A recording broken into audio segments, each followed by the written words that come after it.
Hey guys, welcome to a new movie review. Today I'm going to be reviewing an older film. This is the Roland Emmerich sci-fi classic Independence Day, right there. Then the reason why I'm going to review Independence Day for you today is not only because there's a new Independence Day film coming out in 2016, but because I haven't seen the film in a long time, and I figured now that would be the right time to review it, since I really haven't reviewed it on YouTube yet. So, Independence Day, we're going to review that for you today. So in this film, you guys, this is a Roland Emmerich film about an alien race coming down to Earth, and they're trying to invade the planet, just like most alien invasion films play out. And they're trying to take over Earth during the Independence Day weekend of 1996 is when I think the film came out. And a military captain played by Will Smith, a tech university graduate played by Jeff Goldblum, and the U.S. president, who's played by Bill Pullman in the movie, all are associated and are a part of a group of people who are trying to kill off this alien race before the alien race has officially taken over Earth, and it's too late to take the planet back from these aliens. So overall, guys, I thought Independence Day. I know a lot of people love this film. A lot of people view this as a cult film to watch during the Independence Day weekend, almost every day of every Fourth of July of every year. It's one of those kind of cult films for some of those people. I know some people even view this as Roland Emmerich's best film to date, even though some other people might tell you The Patriot is his best film to date. But I'm kind of in the middle. I like the movie. I think there's things about it that I like, but as I'll get to my negatives here, there's things about it that I don't really like that much. But I can definitely see why people like this as an Independence Day cult film to kind of watch around that time of the year because there's a lot of summer blockbustery things about it that obviously fit that time of the year really well, and there's a lot of things about it that kind of fit that whole Independence Day feel and look to it. So for my positives and negatives of the movie, I thought Will Smith's character was a ton of fun. He has this whole "Welcome to Earth" line, and that's what I call in Close Encounter. All these really fun one-liners. I think Will Smith was still kind of in his Fresh Prince of Bel-Air phase of his life, so this was kind of a nice little role for him to kind of get into blockbuster cinema. Because I think at the time, I think people still knew him and recognized him from the Fresh Prince of Bel-Air show, and he really didn't have a lot of movies to work off of at the time. So this was definitely a nice step into Hollywood for him at that time. I thought the film also has a great sense of emergency. This film really shows you, just how panicked people get, just how urgent people get, just how the bare necessities to survive is important in a situation like this. The film really has a sense of emergency, so I thought Roland Emmerich did a really good job with that. Roland Emmerich also has a good job pulling off a summer blockbuster vibe with the movie. There's explosions, there's one-liners, there's the big muscular characters, there's the goofy characters, there's almost everything you need for a goofy summer blockbuster sci-fi action film that comes out during the summertime. Almost all those elements are in the movie. I also, once again, going back to the one-liners, it's not just Will Smith. Will Smith does have great one-liners in the film, but Bill Pullman does as well. Jeff Goldblum does. There's a character who played Robin Williams' brother in Mrs. Doubtfire. He's kind of a comic relief character to Jeff Goldblum in the movie.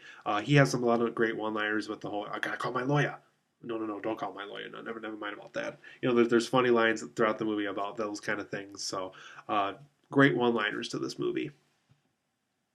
And speaking about Jeff Goldblum, I also thought he was a great character addition to the movie. He definitely was that same Jeff Goldblum that we got in Jurassic Park, which I think people at this time when the movie came out, so I think this film came about 3 years after Jurassic Park. I think people still wanted that Jeff Goldblum side to his personality and to his acting ability to be in this movie, and they definitely got that side of him again. You can definitely tell this is the same actor that we got for Jurassic Park because he definitely brought a similar performance to this movie. I also thought this film kind of fit the 90s decade as well. Just the whole, over the top, explosive CGI that's maybe not quite ready for what it thinks it is. Those kind of things. I just thought it was a kind of a fitting 90s blockbuster movie. It just felt like one of those movies that definitely feels like 1990s summer blockbusters.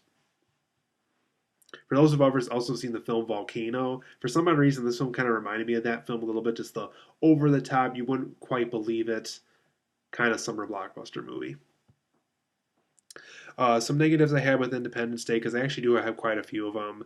I thought the story structure of this movie felt kind of subpar. I felt like they took the story to a certain level and then they just kind of dropped it. Like they just like, okay, well we have this, we have the bare bone basic middle part, we have the bare bone basic ending, and now we can do whatever we want. And to me, you can do that to a certain extent. I thought to me they did just enough to make it work, but they didn't do enough to make it fantastic. So story structure wise, I wasn't super impressed. For the negatives of this movie as well, I thought some of the CGI in this film looks pretty outdated, and that even goes for 1996. I thought for films that like the original Star Wars trilogy and stuff like that, those films I thought had better CGI. So for 1996, and though this is Roland Emmerich, who's known for the big blockbuster stuff, this film does look pretty outdated CGI wise. I also thought this film has too many characters. Within like the first 25 minutes of the movie, we're introduced to all these characters. Some of them, they have some form of closure, but some of them really don't have that much of a closure. So I thought, as far as characters goes, they could have really just slimmed it down to just Will Smith, Jeff Goldblum, and Bill Pullman. Those are really the key three characters. I understood why Wander Quaid was there. I understood his significance toward the end of the movie.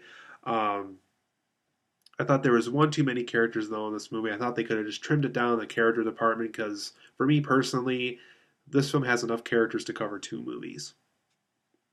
Another negative I had about the movie was you can kind of feel the length with this movie. It is a 2.5 hour film, and you can definitely feel that length. I think this film could have been trimmed down by a good 30 minutes or so just by tightening up the story and really just finding something more clever to do, finding a way to wrapping it up better, and things like that. So, lengthwise, it could have been trimmed down. And then my last negative I have with the movie is the villains are very forgettable. It felt like something you would see in a B-list late night science fiction movie that didn't make an Alien movie or didn't make it to the Predator franchise. Really forgettable villains.